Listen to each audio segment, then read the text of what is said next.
I'm gonna open with an obvious fact that if you want to stick to some good habits like learning English every day or exercise, you gotta make it fun.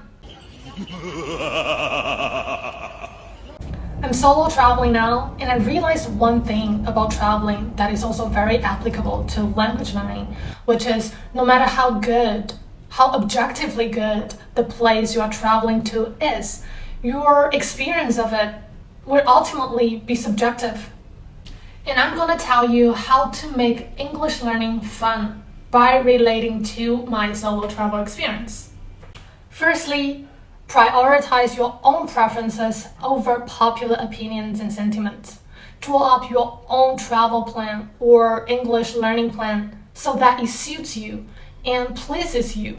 Like people may say that if you come to Thailand, you got to go see the temples and the elephants. They are sort of a must-do in Thailand, but what if you are simply not interested in either of them? Don't do it just because everybody's doing it and you are afraid that you will miss out. You got to devote your time to the things that most excite you. And by the same logic, don't read The Economist and listen to BBC News like all the other English learners do if you are not at all interested in the content. I mean, if you really enjoy yourself reading Economist and listening to BBC News, that's fantastic for you. You can just stick to doing that. But if you're not interested, you don't have to force yourself to do that.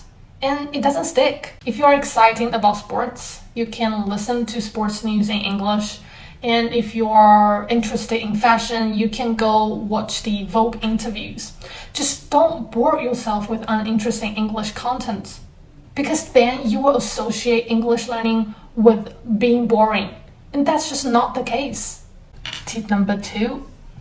When the fresh excitement of doing something new finally wears off, as it would always eventually do it anyways. Just surrender yourself to the actions. When you just start traveling, everything excites you.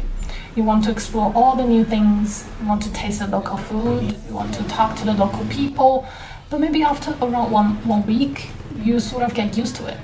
You know the general landscape of the place, you know the taste of the local food, and naturally you slack off and you started to spend more and more time in your hotel room rather than going out.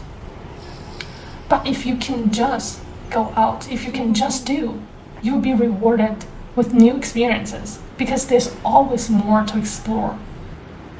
It's the same with learning a foreign language. At first, everything is new and you progress very quickly. You learn new words, you learn how to read and write, and you are proud of yourself. But then you got stuck. It feels like no matter how hard you learn, your language ability just doesn't seem to improve.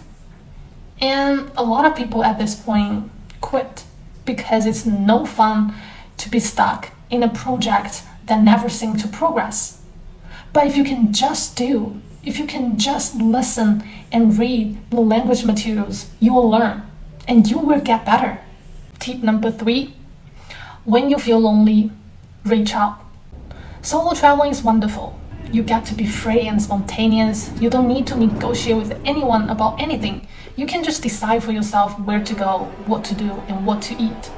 But humans, as social beings, naturally need companionship and crave for connections.